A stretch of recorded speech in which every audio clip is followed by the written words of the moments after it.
What's going on, guys? I figured I'd pop over here. Dirt's not here yet. I just sent him the link like 5-10 minutes ago. I went and got some Subway. And that's what was taking so long. Getting some Subway. So I can understand if I hit him randomly. Usually I get people the links, I would say an hour. Well, about 30 minutes before. Most of the time. Sometimes I'll pop in there and be a bad host and give it less. See, COG be giving the link like a day before to our guests. See, COG's the professional one. See, my goal is to do it with the least amount of work, but still works. That's what my goal is. And most of the time I succeed. And then sometimes I don't. So what's going on, guys? Oh, I got a hot ham and cheese. You know, I'm a basic dude. Doesn't take much to keep me happy. As long as I eat, I eat. Now, hold up, guys. Dirt's here. Give me 1 second. They can't hear you, Dirt. Not yet. I don't do hot mics to the panel like that. I feel like it's rude.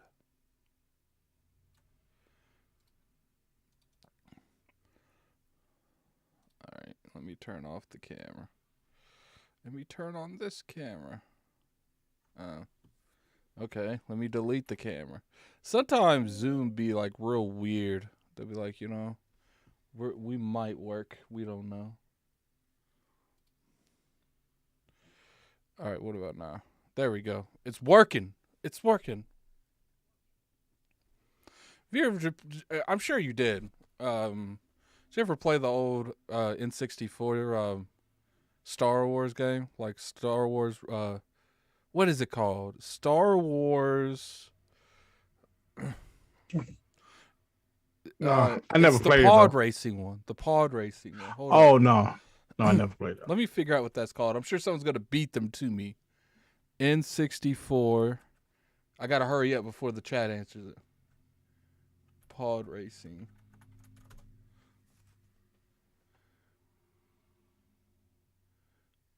I know it's not called Racer. All right, chat. Go ahead and answer it. Couldn't do it before you guys do it. I'm sure you guys have all types of things you go. You know, we got a pretty No, I don't think it was called Racer. It's like Star Wars, like It might have been called Racer. I feel It like was something racer. It seemed like it was something racer. like it might have been called Racer. It might have been called Racer because I remember there was like, is it the one where like Anakin always like says it's working, it's working, it's working? Like, cause I remember playing that so much, and that's my whole point of the matter. Yeah, it does look like it was Racer.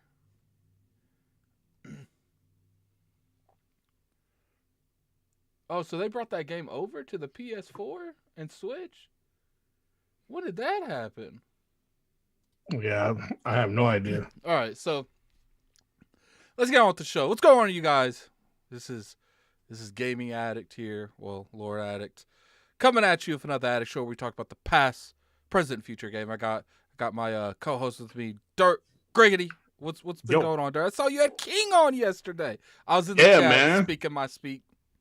Yeah, man. King showed up. We broke a record. Had like 580 something live. King brings numbers. So yeah, it was fun. It was a lot of fun. It was a funny show, man. It was a funny show. See, the thing though is people might bring people to your show, but they stay for you. Because once that person's left, you're the only thing that remains.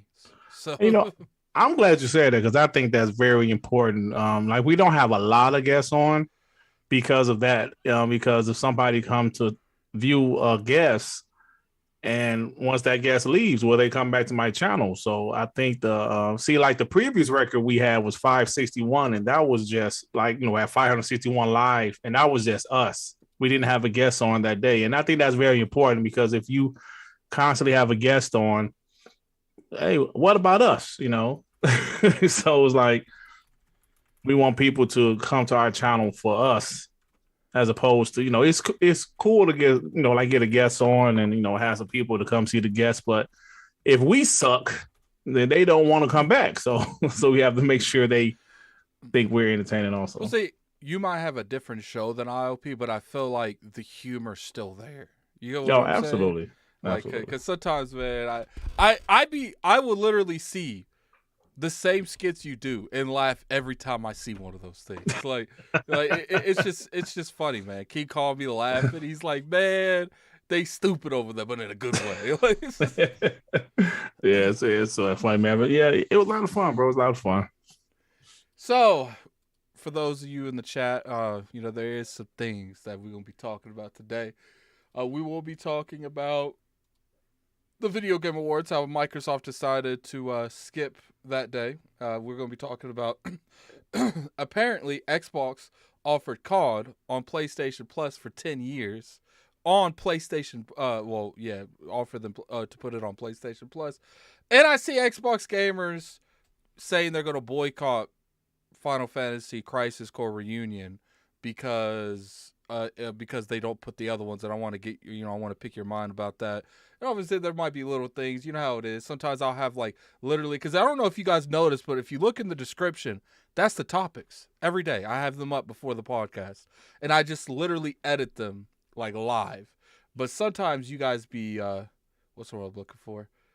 Dirt or guest will be like, okay, we can make it a topic right here live. So, first thing I think I want to talk about is just exactly, what games you playing, and then I think that's important. I think that's something that should never leave someone's like things, like, because we play games and I feel like even I get very like I'm just like, I'm done talking about games, but I feel like talking about what we're playing is extremely important. Yeah. Well, I recently finished Callisto Protocol, which I loved. I thought the game was a damn good game. I can't wait for the DLC or whatever you call it, because it did end on a cliffhanger, kind of. And also, I just started High on Life. Funny as hell. And look, man, there's not too many games that made me laugh out loud. Like, seriously, this one it's so far it's hilarious. I love the adult humor. It's just well done. So far, I'm truly enjoying the game. Yeah. I need to jump in there and try that, man, because I've seen like a little couple videos on it, and I haven't really like jumped. It's in Game Pass. I know that. Right. Guys, I'm sure someone in the Addict, it's in Game Pass. Yes, I know it's in Game Pass. You don't have to even say that in the chat. And now they'll probably say that in the chat just because I said not to say it. But anyway, so I love the humor. The only thing I've seen because I've seen like gameplay a little bit towards the end of the game, and I would love to have the guns have changed throughout the game. You know what I'm saying? Like, depending on the decisions you make, like, let's say the first gun you get, like, he changes and he talks different in the end because of the decisions that you did. Because it seems like they're there to comment on the bad things you do, but it never changes them as a person. You know what I'm saying? Right. Like I saw Right. one picture that one video IGN posted on Twitter that you can literally pass these people on a bridge. You don't have to shoot none of them. They're neutral characters. They won't shoot you. But if you kill them, your gun's like, oh, so we could finally move on. I'm pretty sure we could have moved on before you massacred all those people. Yeah, it's funny stuff, man. The gun is hilarious. It was one part when I tried to kill this little furry animal. He was like, "What are you crazy? You can't kill that little animal like that." And he won't let you freaking do it either, bro. It's like it's a funny game. Talk man. about the one that keeps teleporting.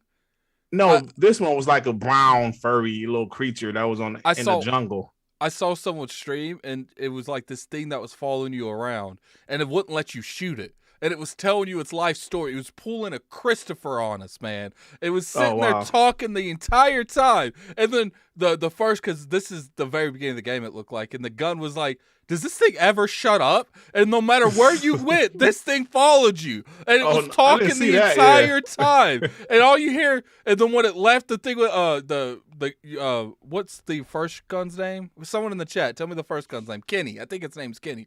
And then Kenny was like, thank God it's gone. I was so tired of that. Like, it's a funny game, man. Like I saw some people say they hate the banter, it's too much talking. It's hilarious to me, but they give you the option. Huh? I think that's what gives it its flavor, though. Absolutely, man. But they still have the option to cut it off if you want. I don't think you can stop all the banter, but I love it, man. It's a funny game, man. That damn knife, yo, he's crazy, bro. He be talking so much trash. I think it's hilarious. Oh, I'm sorry. Yeah, I should. Well, I guess that was a spoiler, but it didn't really spoil anything drastic. It's just giving you an example of the banter. But I'll keep that in mind. Only on Xbox, I won't really talk about too much of it. And it's only stuff I've been seeing. But I think what I'm gonna do is Friday. I'm gonna stream it. I'm gonna stream it like 5-ish. I try to keep everything either near IOP time or near Addict Show time. I try to make sure my life is revolving around those two times. Next year, there will be hopefully some changes. I'm thinking about adding a third person on the panel, but I gotta negotiate with them because it's time frames. If it can't work, it can't work. You know, we'll figure it out. I like the banter between me and Dirt, but sometimes it would be nice to have a third person to bounce off of. I don't know yet though. We'll get back to that, but let's go ahead and start this show, man. So let's talk. So right now we're at 17 minutes and 30 seconds. And we're going to talk about Square Enix potentially being boycotted by Xbox gamers. First off, Dirt, do you believe in boycotts? Yeah. I don't know. I do too. I do believe in them. Not necessarily. I guess it depends on the severity of the boycott, in my opinion. But yes, I do believe it. I personally feel like, okay, I'm never going to tell someone to boycott something, but I will inform people on the reasons why you would boycott someone. I do believe that first off, I don't know why Xbox gamers are buying Final Fantasy VII Crisis Core Reunion, because you're not going to get the games that it represents. Mm-hmm. That's literally a prequel to Final Fantasy VII. Guess what, chat? We're not getting the sequels. So that part of me does feel like if you want to boycott this game because of that, I understand. I totally understand. I think that because the way Square Enix has been treating Xbox gamers in general, if you've had enough and you want to just stop that, I totally understand. I wouldn't hold anything past anyone right now that's saying, look, I'm not going to buy anything Square Enix because of the way they've been acting on Xbox. And to be honest with you, you won't really have too much of an issue because none of their games really come to Xbox. $2 super chat from Drawn TJ. Hi, guys. What's up, TJ? $2 super chat from Taz. I ironically just got an ad for Octopath Traveler 2. Oh, yeah, Taz, we ain't getting that game either. And that's why I'm like, if they don't respect the Xbox gamers enough to make sure that they get the game, then I understand people wanting to boycott them. What do you think about this, Dirt? Yeah, I think you made a great point. Now, me personally, I'm not into those games. But there are plenty of people that are into those games, like yourself. So that's like, just imagine if the whole Resident Evil franchise was on the PlayStation, all of the Resident Evil games, and the only one that Xbox got was Resident Evil 3. Like, what? That's like, man, you don't even want to bother even playing it because you can't play the other ones on the same platform. And everybody doesn't have a PlayStation. There's a lot of Xbox fans that prefer Xbox, that prefer achievements over trophies, that want to play it on Xbox. This is definitely intentional to just release this game on Xbox, but all of the others are not on Xbox. They don't even have a date to come to Xbox. There's no plan for those other Final Fantasy games to come to Xbox, you know? So I totally understand the boycott. It just seems like this is all deliberate. I'm not sure if it's because Sony has a deal with PlayStation. With Square Enix. They clearly have a good relationship, but this is ridiculous, man. How could you just add one game here, one game there? No, it's just not right. Hey, you on mute, bro? My bad. I think the biggest issue is the unexplained. When we see Final Fantasy VII Remake, it says at PlayStation exclusive. You can't talk around that. We understand PlayStation dropped the bag. We understand why it's not coming to the Xbox platform. But when you see some Octopath Traveler 2, there's no PlayStation exclusive on that. When you see Ogre Tactics, it's on every platform but Xbox. Yeah. When you see Final Fantasy Pixels, it's on every platform but Xbox. Those don't make sense because there's nothing behind that. And then people think, but Addict, the reason that happens is because it doesn't sell on the Xbox. Then why? I just sounded like Smooth there for a second. Then explain to me why Crisis Core is on Xbox. Explain to why me put that one there? Yeah, explain to me why you would put something like Final Fantasy Strangers of Paradise on Xbox. If they was truly what's going on, why are none of those games on Xbox? And I think my biggest issue with the whole thing is, even if it is Dirt, even if it's one of those things where it's like, look, the Xbox facility, it doesn't sell as well as the other platforms. Okay, I get that, but people be launching stuff on Stadia, and that Stadia. Like, look, I talk to people that are in the know, and this is the way they told me about when it comes to porting stuff. They say, Addict, it doesn't take that long to port games. Something like the Remake might take 9 months. Now, you think that's a lot of money. First off, some people export to another company. There's multiple ways they make money. Sometimes they'll make money from a percentage of the sales of that port game, or sometimes they'll get a whole amount. That's the way I've been described. Now, when it comes to this, 9 months is a little long considering how some of these other games come out. And 9 times out of 10, when a team ports a game, it's a fraction of the people that made it. So I was told most games easily make that money back by selling it. Easily make that money back that it costs to port it. It makes no sense why the game's not on Xbox. And then people sit there and say, well, look what Octopath Traveler did. Look what the Final Fantasy games did. Yeah, they came out years after it came out on the original platform. All right. And what's funny is, like, if we go through here and we look up Triangle Strategy and we look up Octopath Traveler, I guarantee you they're not selling millions upon millions upon millions of copies. Their own games ain't selling that well. You know what? You know Octopath Traveler sold on PlayStation, Dirt? Well, 0. It's not on PlayStation. Right. It was a Nintendo game. So why right? is 2 coming on PlayStation? I didn't even think about that. I forget that wasn't on PlayStation. That was a Nintendo Switch game, wasn't it? Right. Damn. It makes absolutely no sense. Like 0. And then I just get so annoyed that, look, I got a PlayStation, okay? It's right here. There it is right there. I could play all this stuff. I even considered picking up Final Fantasy Reunion just because I wanted to play it out for IOP Sunday. And I wanted to like really give my opinion on it because I'm a content creator. I think these rules don't apply to content creators. And let me explain why. Content creators, their job is kind of getting in the mush. I'm going to be real with you guys. Like, even though we might have more a moral something, so as a content creator, you have to break it to find out if you was right about it or not. Because you can't really thoroughly give your opinion correctly if you haven't played the game. You know, I can understand certain scenarios where content creators shouldn't do them, but if you are serious about content creation, unfortunately you have to cross the picket line when it comes to stuff like this.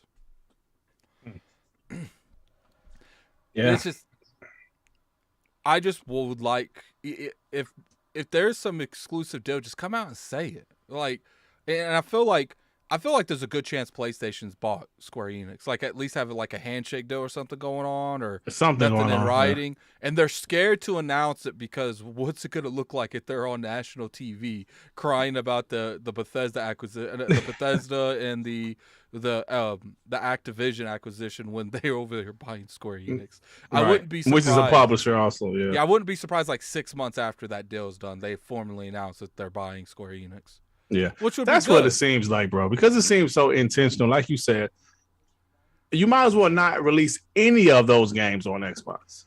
Why pick and choose, right? Why pick and choose certain games to put on Xbox? It almost seems like PlayStation said, like Square Enix and PlayStation, you know, like had some type of meeting. They was running down the games. Final Fantasy VII Remake, nah, don't put that on Xbox. Crisis Core, yeah, you can get that to them. You know, like. Final Fantasy 16. Nope, that's us. That's us. So it just seems like it's intentional, man. And I don't know. Yeah, but you're absolutely right. It makes absolutely no sense. Okay, guys, I see it, Doctor. See, this is what I'm talking about. Doctor disrespects comments. I guess we got to talk about it because for some reason they care about what Doctor Disrespect has to say. What did he say? I did see a lot of people commenting on this, so I guess we can talk about this briefly. Because there's not really a whole lot to talk about when it comes to this whole thing going on right now. Square Enix ain't giving a game. There ain't a whole lot you could do about it. I do think that it's like I said. You guys want to boycott it, man. I ain't gonna sit here and tell you. I'm not buying it right now because I just got so much stuff going on. We do have a big Sunday planned. In terms of a show, so I'm right now, I'm focusing on that because I'm going to be doing a lot of the back end stuff on that. But okay, Dr. Disrespect, famous for playing BR games. He's famous for playing BR games. You know, I don't know. He used to play Fortnite. I don't know. Fortnite, Warzone, Apex Legends, anything that he could shoot people with a gun, that man is on. Right. He came out and said that Warzone ain't doing it for him anymore. He wishes there was more to play, but there's nothing, and all he wants to do is have fun. People was on that boy's ass, man. People were like, if you would play more than BR, you would enjoy yourself. I'm sure there's a lot of PlayStation people saying, God of War Ragnarok just came out though. There's something to play. Like, you know, here's the thing. Let me explain to you guys with him. He's a businessman. He's built a brand. He kind of has to play stuff that he can stream because he streams so much. Like this man will sit down and stream for like 9 hours straight. I don't know how he does it. I have no clue how he does it. After 5 hours of ILP, which we usually go from 3 to 4, but occasionally we'll have certain topics where we're up in the 5s. I'm dead, like mentally, and somehow I'm physically dead too. I don't even know how that happens. I guess maybe sitting in the chair that long. So I don't know how he does it for 9 hours. So it's got to make sense for him to actually sit down and stream. That man plays games for a living. We might talk about games. This man is actually playing the games for a living. All day long, I'd rather do a podcast than sit down playing games 24/7. Like, and it's not necessarily because I hate playing games. It's because I feel like with podcasting, you still have that like center volume where you can separate your games away from the actual talking, where you can actually play the games, you can enjoy them. I review games, so that takes a little bit more off. That hurts me a little bit more. But when you review games, or it's worse when you stream games because you have to play these games so much that your livelihood becomes on what you play. Now, is this man talking about there's nothing to play? No, he's probably playing something offline. But here's the thing. When you play for 9 hours straight, Dirt, do you think he wants to play games when he gets off? I would think not. Yeah, he's probably spending time with the family. That's a full day's work. Yeah, that's a full day of work, man. Yeah, he's doing. He's not focusing on anything. And look, there's certain streamers that have been very successful at it, but look at his perspective. Gets banned off Twitch, comes back to Twitch, gets banned off Twitch again, on YouTube. There's nowhere else for this man's to go. So he's like, look, I got to keep my viewership happy. And if you follow a streamer because of BR games, mainly, sure, you can probably dip your toes in other stuff, but look, YouTube is ruthless. If you don't make content pretty frequently on YouTube, you are last week's person. Twitch is way different. If you don't stream weekly, at least 3 to 4 days a week, that will go to someone else. What was you gonna say? No. I was just agreeing with what you were saying. Yeah, so it's about YouTube. Yeah, I'm not saying that he shouldn't play other games, and I do think he should expand his branding a little bit. Because if it's taking that much on his mental state to play these BR games, he should do that. But at the same time, you gotta look from his perspective. I'm sure that there's content creators that could vouch for me on this. You'd be doing YouTube and stuff so long that if you like 1 week you just don't feel good, like you just don't do a podcast or don't do a video, you feel like you owe the audience it. Even if you feel like shit, you still feel like, man, I should do it though. Like, and imagine that on a bigger scale, because this man streams to hundreds of thousands of people. Well, yeah. Eventually, I don't think he gets that many like viewership live, but he streams to a lot of people. My sympathy's out to these people, man. Look, they can play other games and they should play other games, but I'm sure that's stressful to love gaming, to make it your hobby. And I feel that way to a point, and I'm sure you can feel that, where I do regret to some degree mixing my hobby with something I do on the side, because because I feel like I OD myself on games sometimes. And that's why, you guys don't see me doing stuff a lot, because I'll be like, man, I don't want to talk about this. So, hey, let me say this, Addict. See, the one thing that I don't think you mentioned, or I don't think people realize, as a full-time content creator, I'm part-time. I have a regular job. I've been in my job for 23 years, and I'm going to retire from this job. YouTube is not my full-time job, but when you make YouTube your full-time job and you actually see success from that job, a lot of success, things are compromised. Let me explain. If you built your channel on BR, if you built your channel on talking a lot of trash, if you built your channel on hating PlayStation or hating Xbox or whatever, when it's your full-time job, you have to keep your audience happy. Dr. Disrespect might be a casual. If all he plays is BRs, yes, that's definitely a casual. But his same audience, the audience that he built from BR games, they might not want to see him play God of War. They might not want to see him play with those other games. You know what I'm saying? Let me give you a good example of an individual, big streamer that pretty much everyone in the chat should know that did what we're talking about, trying to expand his audience, and he got screwed. Ninja. Ninja got tired of playing Fortnite so much, he stopped playing Fortnite as much as he used to, and now he's like the top 100 streamers now. Not the top 10. This man was the top 10 streamers for years. Got tired of Fortnite, wanted to play something else. Now look where he is. Now he's still more wealthier than most streamers. But what's funny is he says too that he's happiest he's ever been.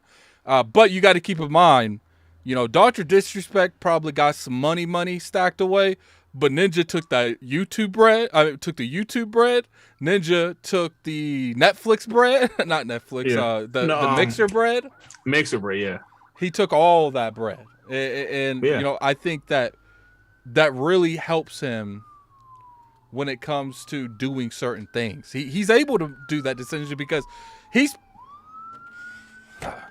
probably set for life now. Like, Ninja probably won't struggle for anything. Ninja probably got paid more from Microsoft and Mixer than some of these people make their whole life streaming. Absolutely. So, in other words, he can afford to gamble, right? He can afford to take that risk of losing his dedicated fans because he got that bag from Microsoft. You know what I'm saying? They paid him a pretty penny. A magnificent bag. I'm pretty sure it was pretty good. So he could take that chance. He could take that risk. There are some people that don't want to take a risk. Like Dr. Disrespect. He's looking for the next BR game.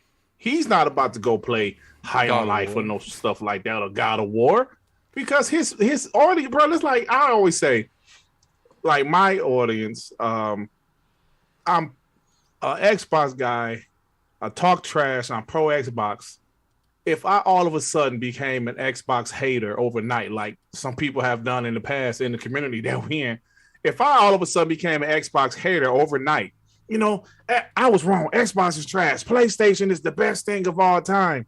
I cannot expect. Right, exactly. I cannot expect the audience that came to my channel because they love Xbox as much as I do. I cannot expect them to support me the same way. They would be like, hold on, Dirt, wait a minute. What the hell are you doing? Now, I could tell you in the past, there was some channels I loved and they flipped, right? And I'm like, what? Are you kidding me? I came to your channel because at that time, you hear a lot of Xbox hate. I came to your channel to hear some Xbox praise. Now I'm hearing hate on your channel. So no, so people don't want to hear that, man. Now I'm not saying because someone said he was playing Callisto the other day. I'm sure he plays other games from time to time. When he was on there talking, he was talking about, I wish I had another game to play to my streamers, like to my audience. He was talking about another huge BR game that comes out of nowhere. That's why he advocated so much for for Xbox to make Halo a games as a service BR game. Take over real quick. My brother's calling me. Yeah. So yeah, look, him playing Callisto Protocol, I think that's cool. But like Addict is saying, his bread and butter is BR games, bro. And people love to watch BR. And as good as Callisto Protocol is, because I love it, everybody's not into horror games. I know his commentary is hilarious. Now, Disrespect is funny, but nah, man, he want another BR game. So what I was trying to say, and you guys are in the chat, y'all talking trash. I love it. You can't just turn on your fan base. I told a story on my channel. I love NBA basketball. I was sub to a Detroit Pistons channel because I'm a Detroit Pistons fan. And this guy, I was sub to his channel, great channel. For weeks, he had great Detroit Pistons content. All of a sudden, this dude started talking about anime. And I was like, what? Why is this guy talking about anime? You were a Detroit Pistons channel. Overnight, he just started talking about anime. And I remember leaving a comment like, bro, this is cool and all, but you should probably start another channel instead of the channel that you built talking about NBA basketball. All of a sudden, we didn't sub to you for that. So the people that sub to Dr. Disrespect, they didn't sub to him to watch him play Pokemon. Yeah. You know what I'm saying? So if he started playing Pokemon, it's like, hold on, man, no. So, but he knows that. That's why he wants that next big BR game. That's what he's looking for. It's just like, look, regardless how you feel about Dr. Disrespect and that whole thing, like that whole community going through it. Like Destiny. I know a lot of Destiny streamers. They're all worried about the health and future of Destiny because once Destiny's gone, they're gone. Their relevancy is over. Right. There's a lot of big channels that did Destiny. That's like there's one that went to Gishin Impact. Like he just stopped Destiny entirely and went to Gishin Impact. And the reason he did that is because there's a lot of issues that he felt with Destiny. He didn't know the future of Destiny, and he didn't want to sit on one side of the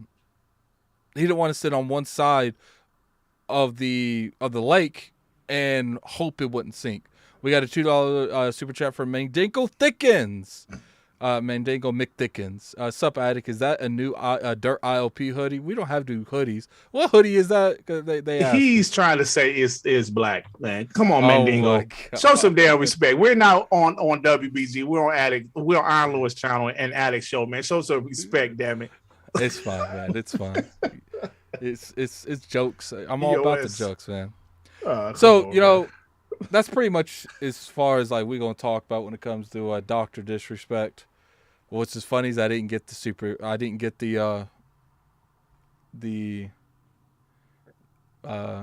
timestamp for that.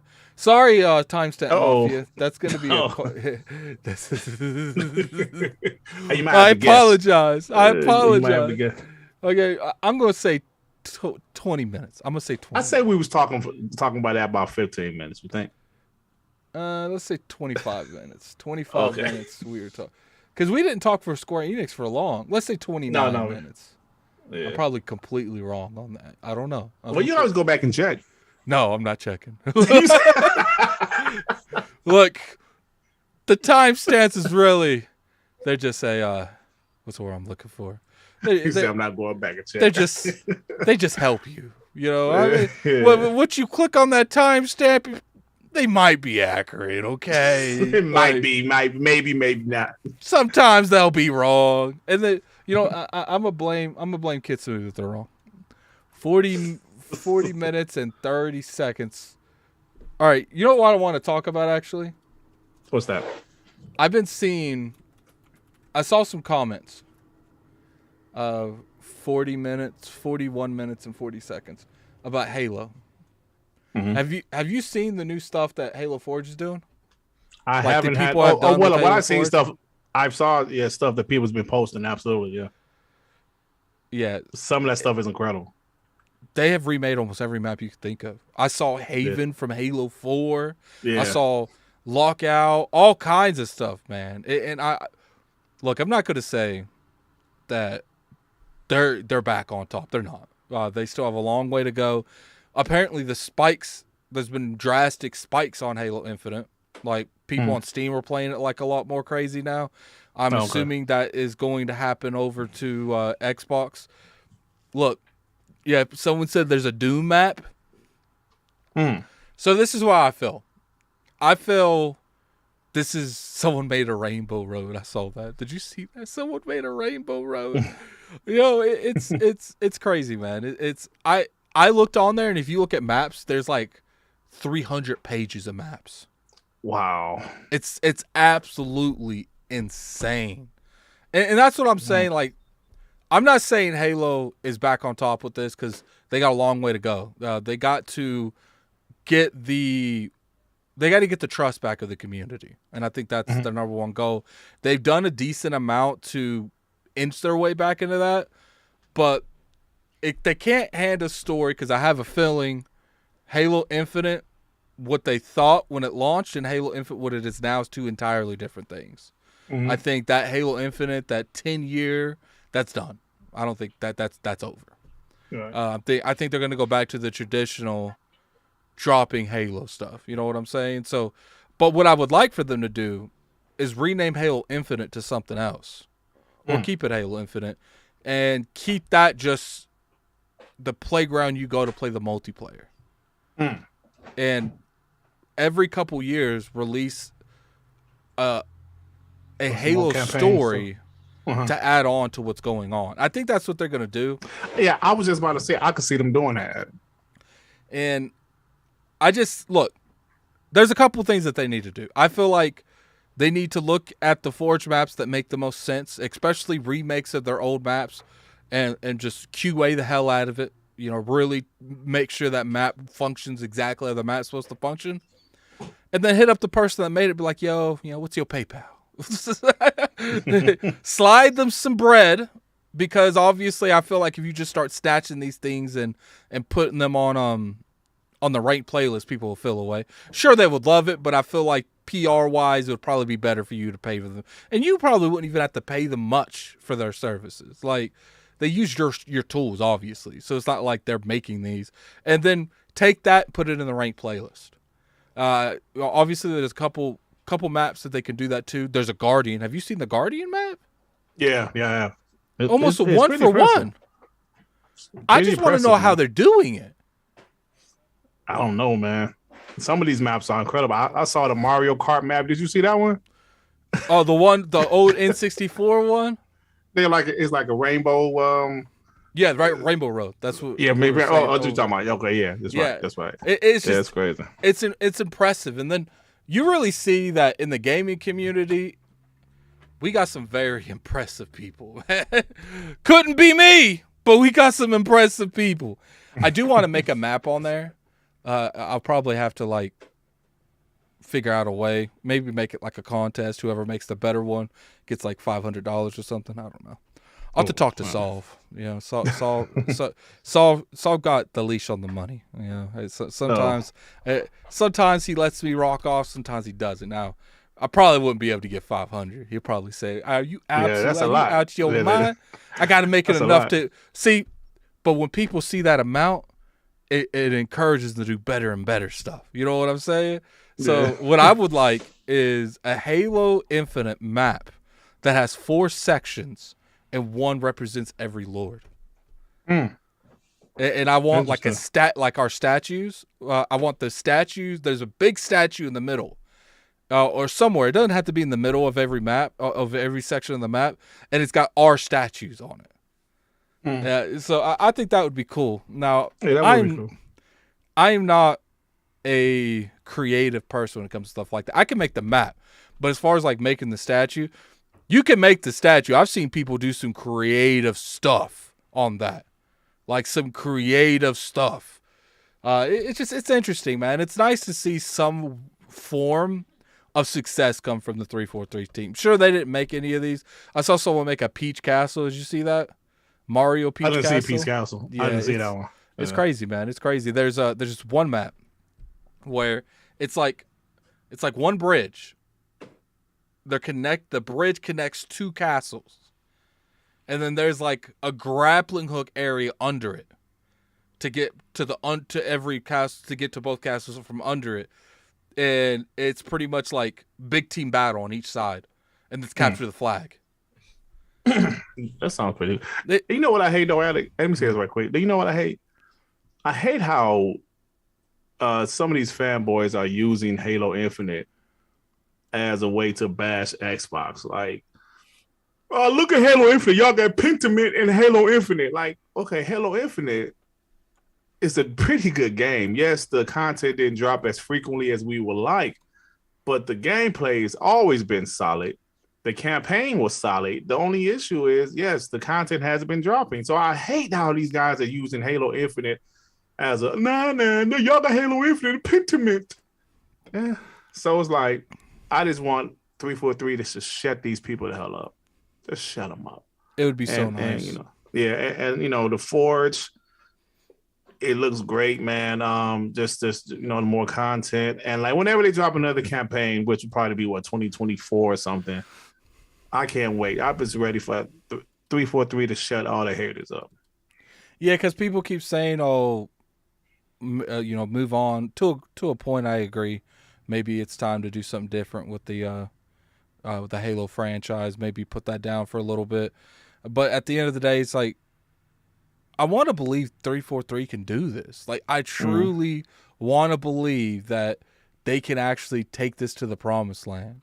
Let me get these super chats. Drawing TJ being extra. I already see this going down. Let me make sure I got this next one.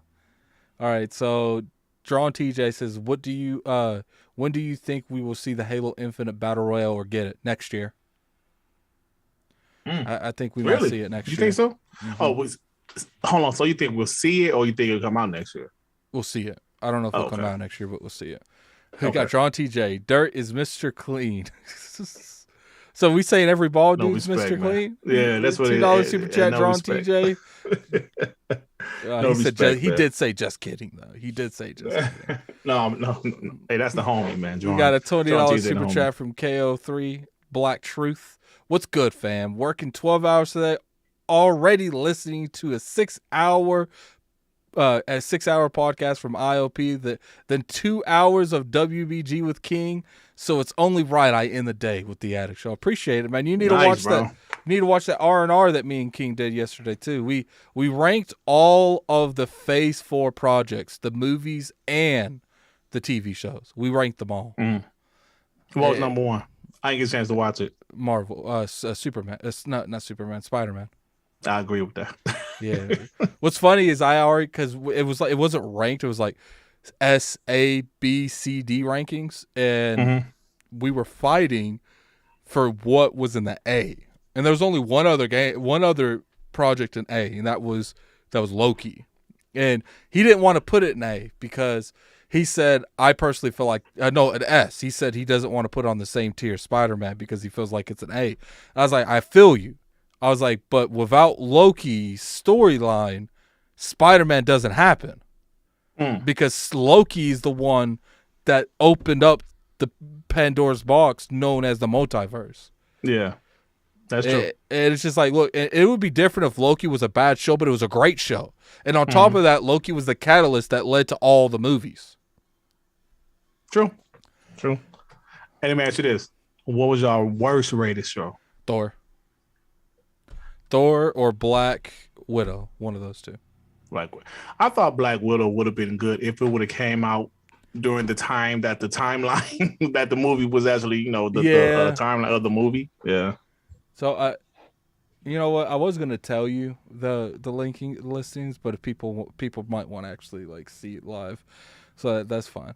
It's just when it comes to Forge, I honestly feel like they got something, man. They really got something, and I feel like they need to take this. They need to fix the cosmetic system. They need to have Griffball. Why isn't Griffball back yet? It's crazy that Griffball is not even there. Infection, not there. Just do some fun stuff, man. Do some fun stuff.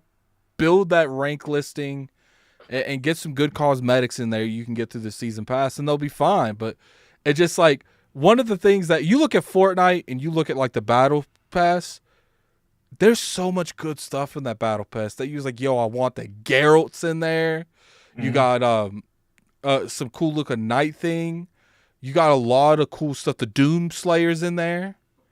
The main character from Doom. You could see, okay, this is worth $10, $11, $12. You look at, let's be real, you look at the 343's battle pass for Halo Infinite.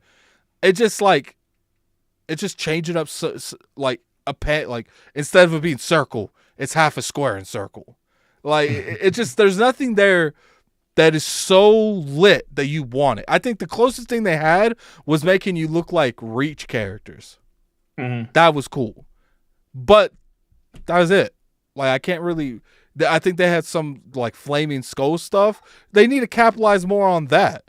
Do this one, you get the flaming skull one, or do this one, you'll get the blue flaming skull one. Little stuff like that would go a long way. But it definitely feels like that's one of the key things, that monetization system. They need to fix that over a lot of things, to be honest with you. Yeah. Because I think they're going to get into a groove eventually. Yeah, because they're going to get into a groove. If there's one thing that we will complain about, we will complain about a bad, poorly implemented monetization system. If you're making me pay for little stuff like colors, they were making you pay for basic colors that you were painting in art class in the 3rd grade. Should never do that, man. Because you can't be you can't. What's what I'm looking for? You can't be creative on how your Spartan looks by locking colors behind a paywall. It doesn't work that way, man. But anyway, let's get to some of the juicy stuff, man. All right. Let's get to some of the juicy stuff. We are 53 minutes. We'll just say 54 minutes. We're getting into Xbox and Call of Duty deal. I'm tired of talking about this. Let me point this out there. I'm tired of talking about this, but unfortunately, every time something happens, it's big enough where I feel like we have to talk about it. And Xbox giving was what I'm looking for. Giving PlayStation the ability to put Call of Duty in PlayStation Plus. Do you think that's big enough to talk about, Dirt? Yeah, you damn right it is. Do you think that if this is true, because I don't think they ever confirmed it, obviously, but man, doesn't that kind of like contradict the whole point of them getting it? Because if they're just allowing them to put it on PlayStation Plus, then that takes the whole purpose away. That takes a huge advantage away. It just seems like this to me, man. I got to be honest. I was kind of like, I understand leaving Call of Duty on PlayStation because it is a huge franchise and they might not be able to get the deal done without leaving it in on PlayStation. Okay, fine. But the rumor that they offered it to be in PlayStation Plus, I'm like, hold on, man. What the hell? I was kind of like, no. That's a little bit too much. You're giving up a little bit too much there because it makes it seem like, to me, I know this is a business thing. And of course, the Activision Blizzard acquisition is about more than just Call of Duty. But it seems like to me, if they did that, it's like, yo, PlayStation just, damn. Like all of the things that PlayStation has done to Xbox in the past, and Xbox had to take it. Some of the wounds were self-inflicted, but Xbox had to take it. PlayStation, did some crazy things in 2013. They've, taken exclusives away and all this crazy stuff. And it's like, for them to offer that, like I said, I understand it because they're really trying to get the deal done and it's more than just Call of Duty. But damn, bro. I was kind of like irritated. Like, come on now. y'all offering to put it in their service? What? So yeah, I didn't like it. I don't know what's going to happen with this whole thing. It started to be annoying.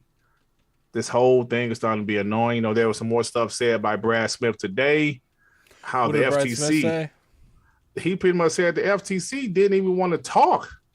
They didn't want to sit down and even talk to Xbox. Let Xbox even state their case or negotiate or anything. They didn't want to talk.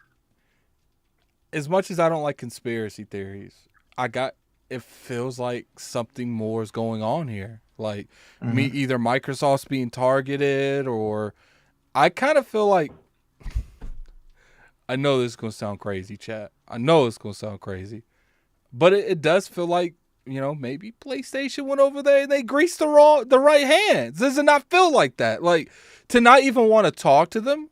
Like, not even talk to them, bro.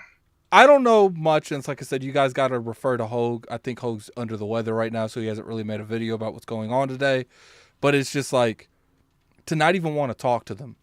It feels like, it does feel like they have no interest in whatever they say. Because the only reason that you would not talk to someone, like refuse to talk to someone, is if you know, without shadow of a doubt, whatever they say, you're not going to care about. And to me, the only way that makes sense is if they can't agree with whatever they say. It's crazy, bro. It's crazy. Like you said, just not to even want to talk to them. Like, nah, we don't want to hear nothing y'all got to say. Okay, well, we're trying to please you guys in every way we can to get this deal done. We're leaving this game that PlayStation is the only people that's against this acquisition. Nobody else. There was even a statement from another company that was redacted, so we don't know exactly who it was, but they have no problem with this acquisition. Another big gaming company. PlayStation is literally the only ones that's against this. That super chat's too much. Oh, I didn't even see it.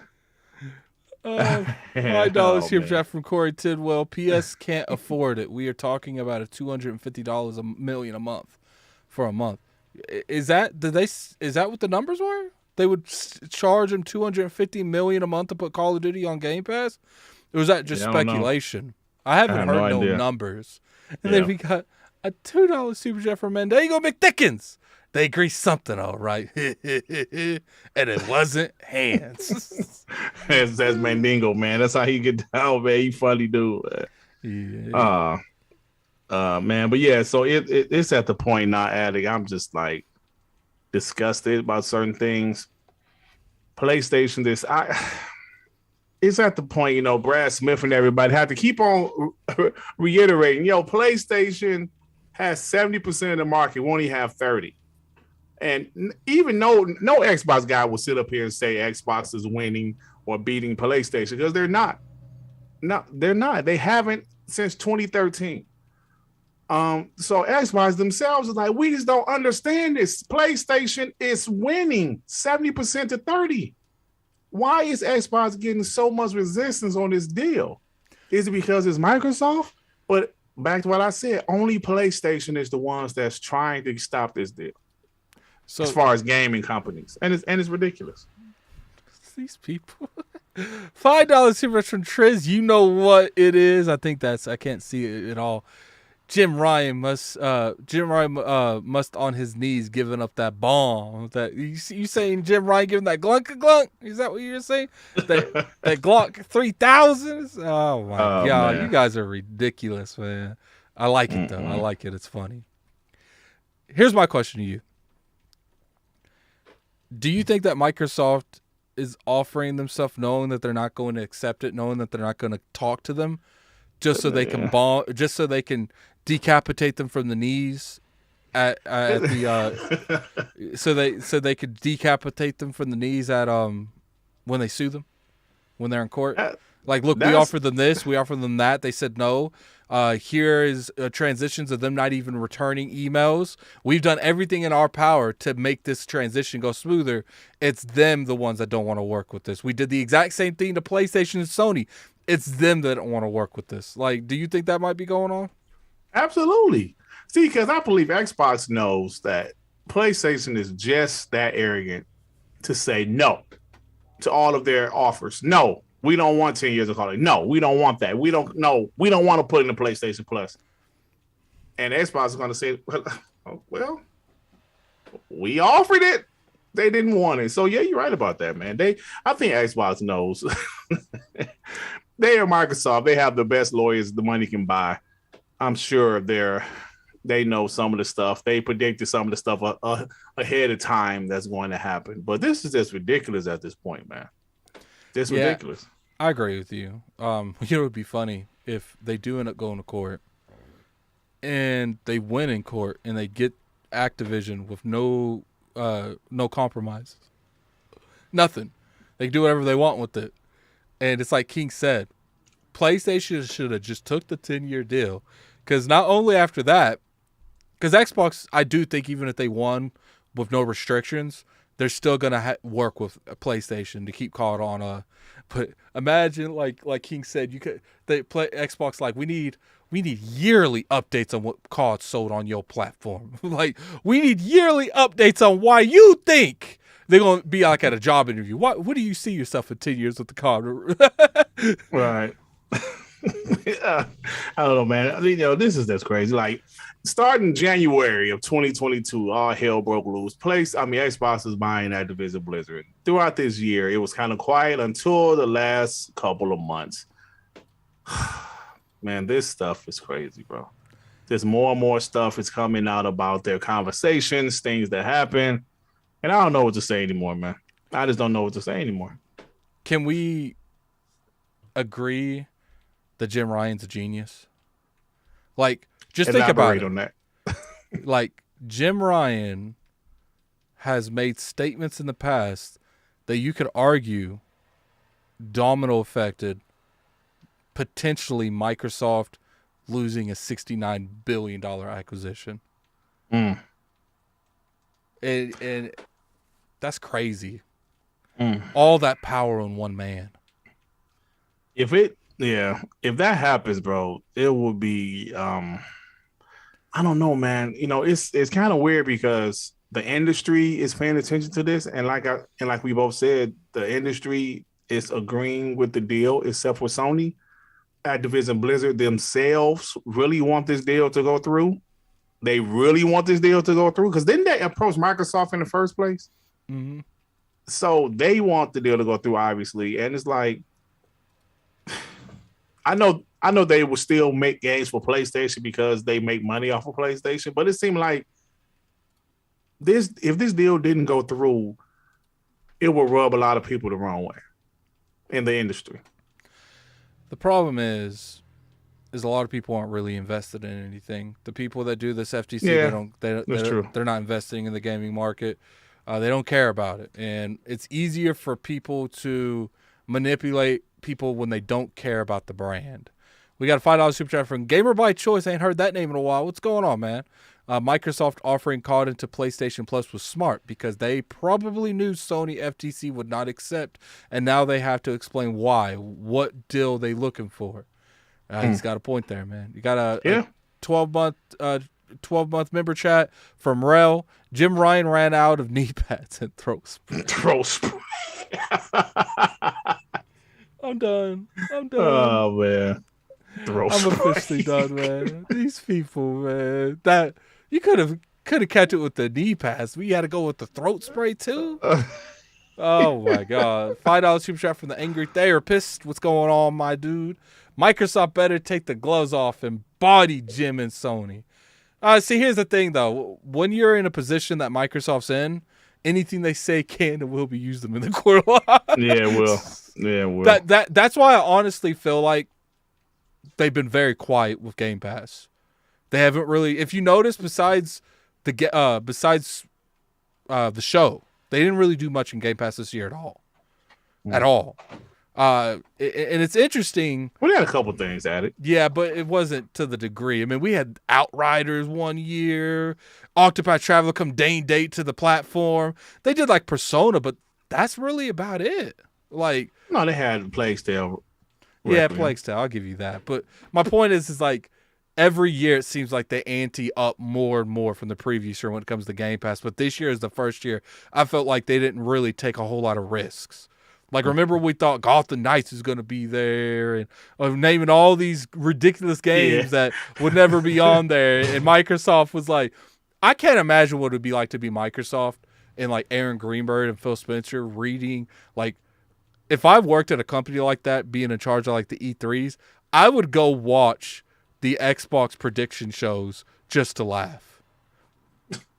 Because I remember it was someone from Xbox on IOP, and I asked them, what do they think when they see leaks? You know, and I asked them that, and then I said, what is your thought process when you see leaks that are so outlandish it could never be true? And the worst part is like a lot of the time Microsoft won't even deny them. They act like, oh yeah, we're good, and then when those games aren't announced, people get disappointed. It is what it is. It's interesting, man. It's interesting, and I think the biggest thing that we got to look at here and tell me if I'm wrong, Dirt, is we got to do a better job at keeping our own expectations in check.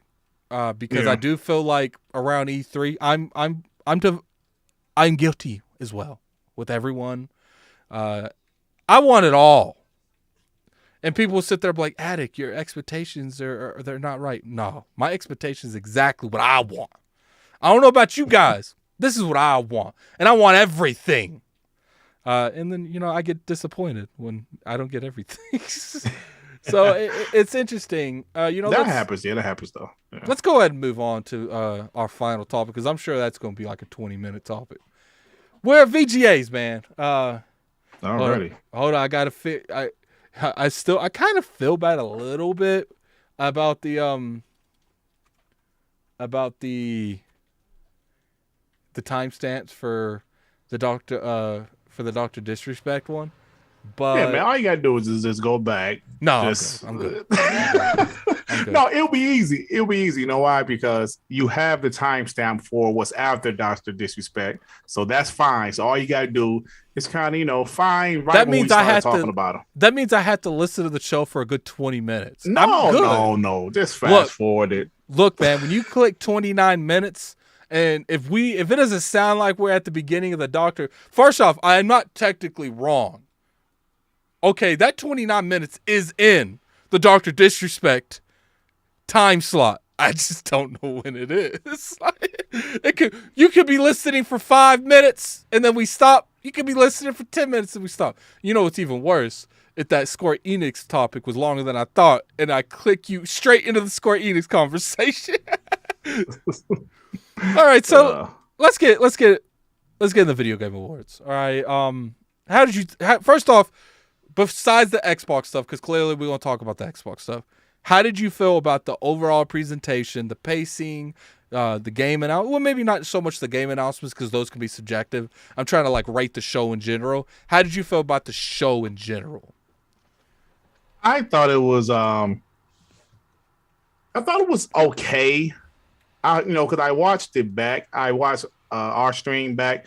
It was okay. There was some decent announcements. For some reason, I thought previous years was better. It was okay. That game Judas looks great. I was a huge fan of BioShock. There were some other games that caught my interest. The only issue I would say there were a lot of medieval time games for whatever reason. Don't know why, but I guess that's just the just the period of that these companies want to do games based in. So I thought it was okay. But I also feel that Christopher Judge just got the show off to a bad start. Yeah, he got the show off to a bad start. Part of me is let the man speak, but after you go back and watch it, you clearly see, man, they were telling you to get off the stage. They were straight up telling you, your time is done. Right. And you know what's funny? He tweeted that he wasn't finished. Did you see that? Yeah. You know what's funny is I was looking at when I was watching it, I was unaware that they played music to rush people off the stage. So really, he's sitting there, he's sitting there talking, and that music starts playing. I'm like, oh. They about him being on stage. They're playing music to heighten his thought, his speech. I thought they put him up there and they were playing that music because it was it was trying to make it an emotional moment. The music's playing, and then people's like, "No, Addict." They telling him to get off the stage. Yeah, that's right. And you know what's funny? That man gave zero shits about that music. He was talking during the music. And you know what's funny? He even made a joke on stage. He's like, I hope they don't have a time limit for speeches. It's like he knew what he was doing. That man knew what he was doing. He did. He knew he was not supposed to be up there that long. But here's the thing, though. That's what I like. Sure, it could have been better. I felt like he should have respected the people there's time. But I would have preferred to see him up there than some advertisement or Jeff Keighley announcing something. I felt that's what I'm about. I'm about people getting emotional from the journeys they made making that game. Sure, it went too long, and it probably cost Jeff an extra $10,000 in Steam Deck things. But at the end of the day, I was cool with it. I honestly say I was cool with it. So besides that, what else? I disagree with you on that one. He was talking too long. So I'm trying to think what else. I thought Armored Core was a pretty good announcement. I thought Death Stranding 2 was a surprise announcement. I wasn't expecting Sony. I wasn't expecting that either. Yeah, because I didn't think that game did that well for Sony. I didn't think they were, going to do a sequel. But it was also I don't give a damn announcement because I hated the first one. Yeah. And I'm not going to even buy this one at all. So that was a surprise, but that's about it. There was Xbox not being there. That's something we can definitely talk about, though. Yeah, we're going to get to that. So 1 out of 10, man. What's that Video Game Awards getting? You sound like a strong 7. You sound like I'll give it a 7, maybe 6.5. Yeah. I'm giving it an 8. I actually felt like it was well paced. The announcements was there. They took the criticism and let people speak. They even let Chris take up half the time slot of everyone speaking. It was a huge improvement over last year to me. I felt like the advertisements was there, but they didn't feel intrusive. You know what I'm saying?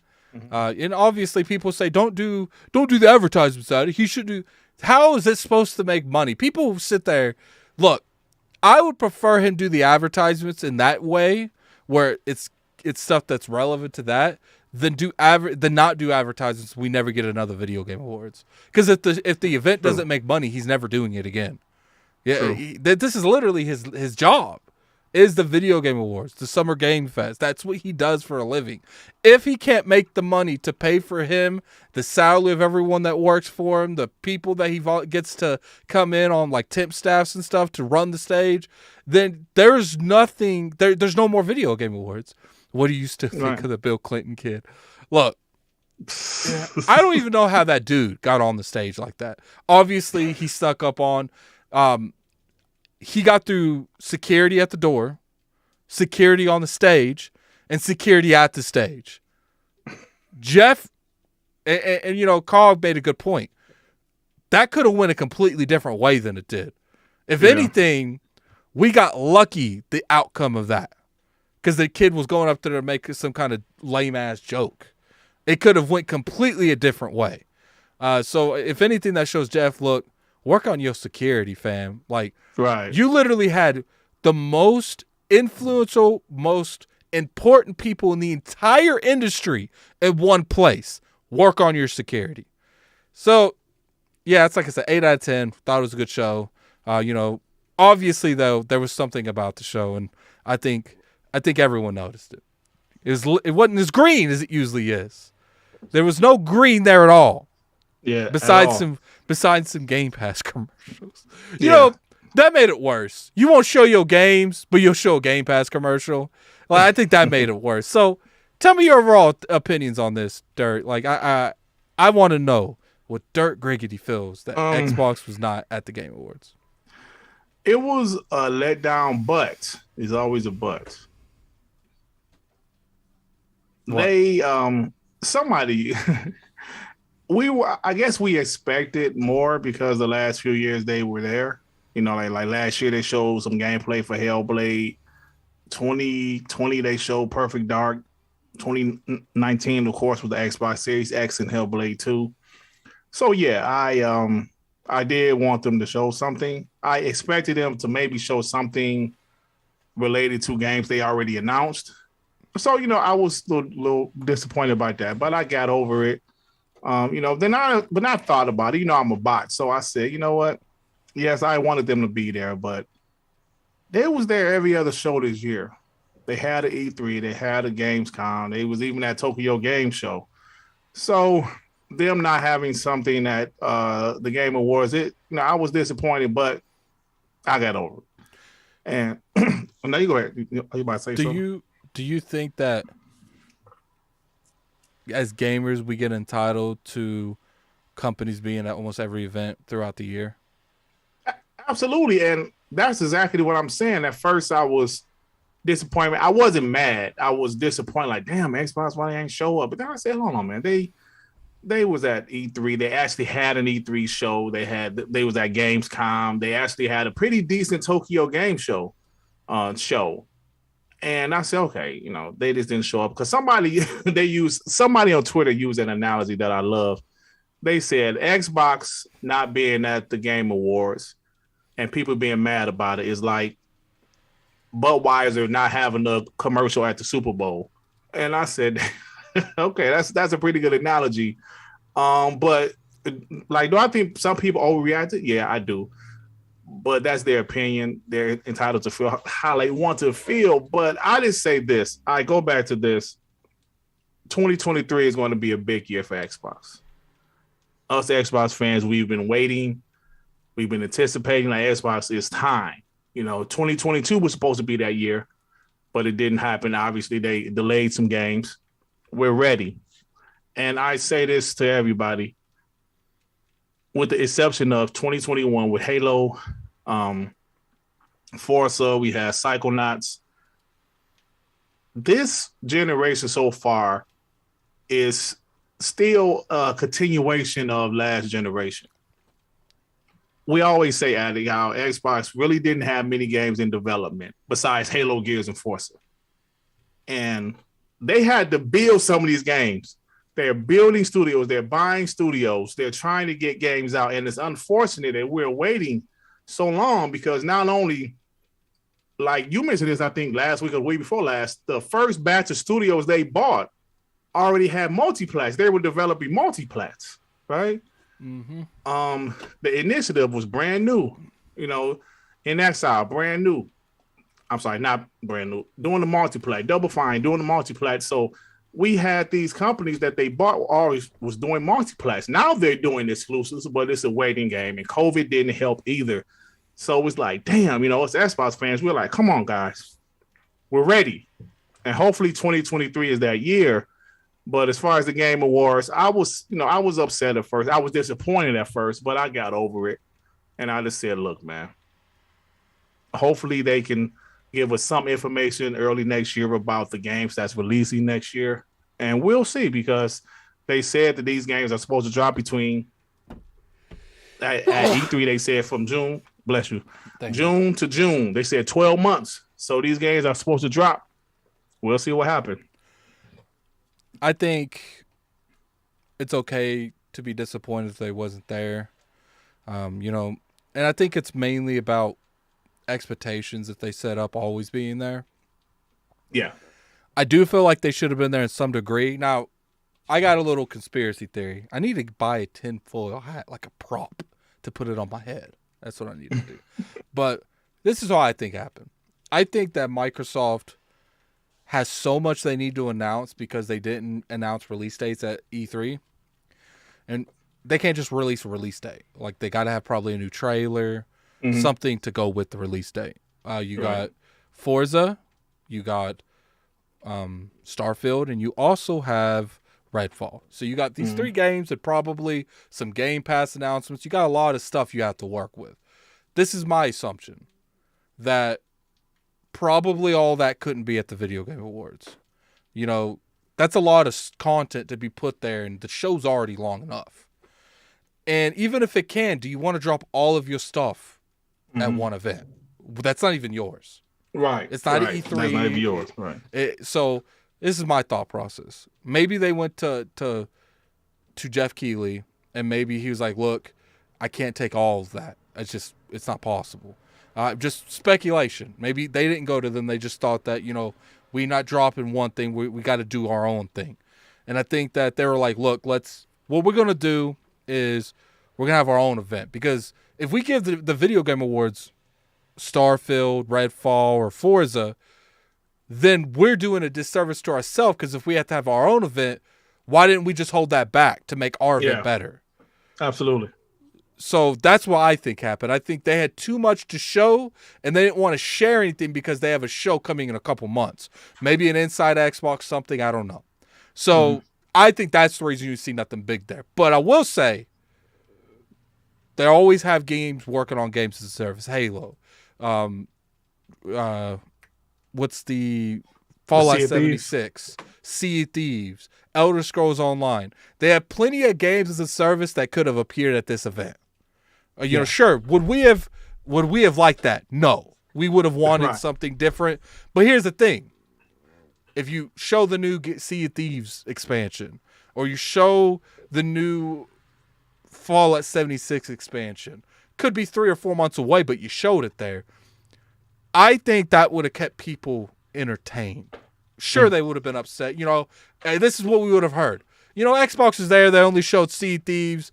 They got all these games, but I know they're going to show those games. I don't think you would see this much arrangement because they're not there at all. And then at the end of, neither at the beginning or after the show, Aaron Grimper should have dropped that tweet. February the 15th, we're having an Xbox Inside, diving deeper into diving deeper into Redfall, diving deeper into Forza, and diving deeper into Starfield. I think with those two combinations, you could have probably not even shown nothing at the Video Game Awards. Just announcing the date would have been enough to keep people off your back. That would have been enough. We would have said, okay, cool. So we wouldn't have expected anything at the. But I do think they should have showed something. Showed one of the expansions. They should have did something, and I stand by that, because the reason, and this is a little bit on Jeff Keighley too. It's like the Video Game Awards is supposed to be a combination of everyone, and the fact that he couldn't get Xbox to come on their stage makes me feel like the show suffered because of it. And it is what it is.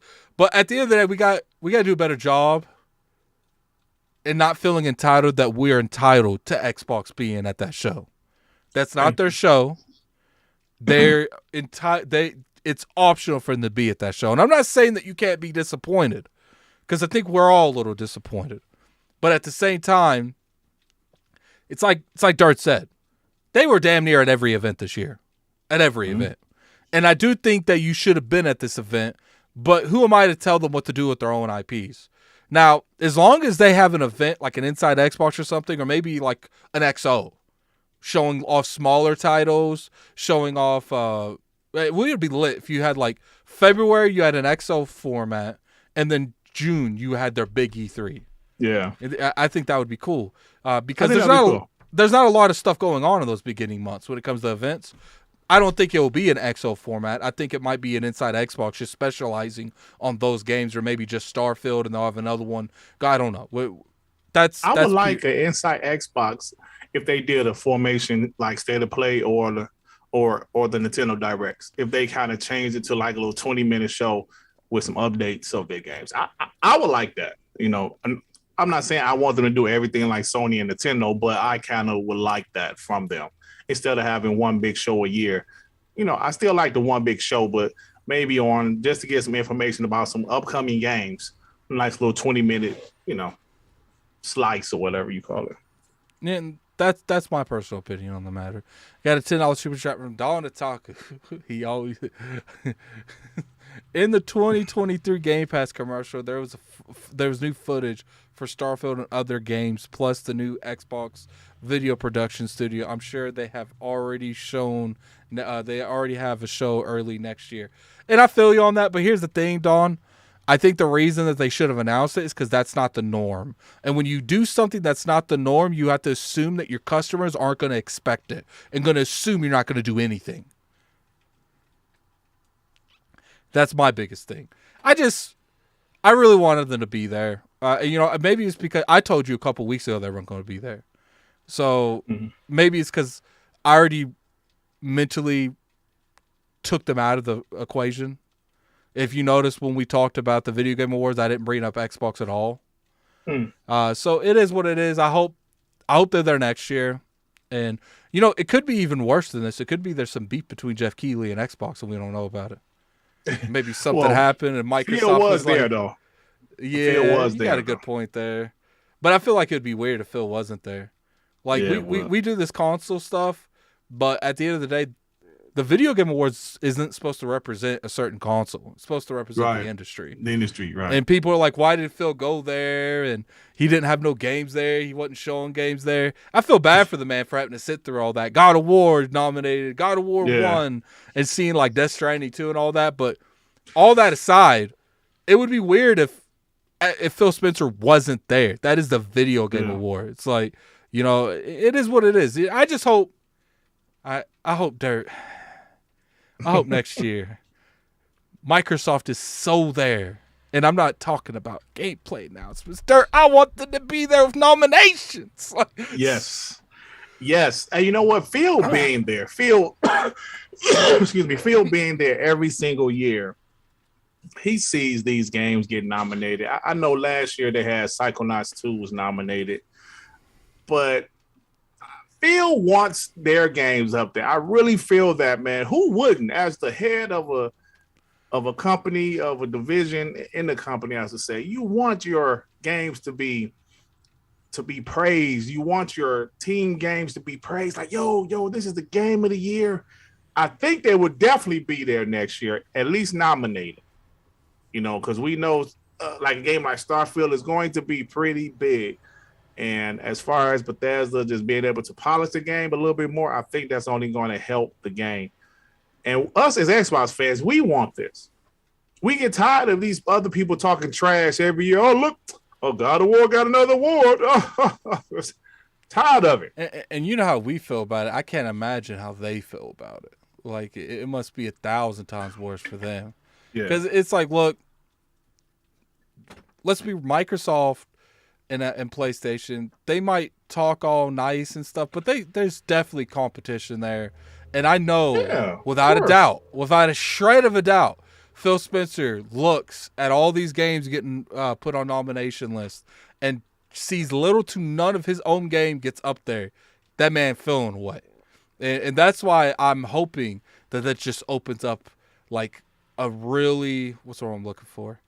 It's going to get him so riled up that he's going to be like, you know what? That's it. It's over. And that's what I hope happens, man. I think that's the point that he's already at it. It's just the games, the quality games are taking time. I think he's already there. And I think a year like 2019, when Xbox literally stole the show, announcing the Xbox Series X, actually showing the physical console, announcing Hellblade 2, that stole the show. That's the only thing people was talking about in 2019. Who won the game of the year in 2019? I don't even remember. I don't remember either. 19. I don't even remember. So this year was Elden Ring. Elden Ring. Last year was It Last Takes of Two. Us Part 2. Oh, It Takes Two. 2020 was the Last year of Us before Part that 2. was Last of Us Part 2. So that means 19 was Sekiro. Shadow Dies Twice. Yep, Sekiro.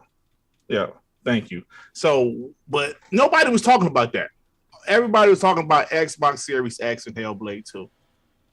That's what we're waiting for, that Xbox that stole the show. And, I believe it's going to be there. It's going to happen again. It's just that, it's just a waiting game with us. But those days are almost over. Guys like my boy Joey in the chat, Joey, we talk about it on the personal level. We're just ready, bro. We're ready. I'm ready for Xbox just to shut these people up. I'm ready for this Activision Disney deal to be over with. I'm ready for Xbox to buy more studios and create more games, and we're ready, bro.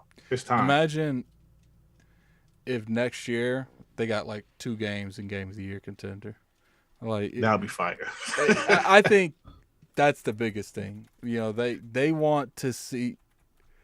They want to go up there with numbers, and I get it. People have every right to be like frustrated, every right to want to see new stuff. But at the end of the day, it is better to take our time.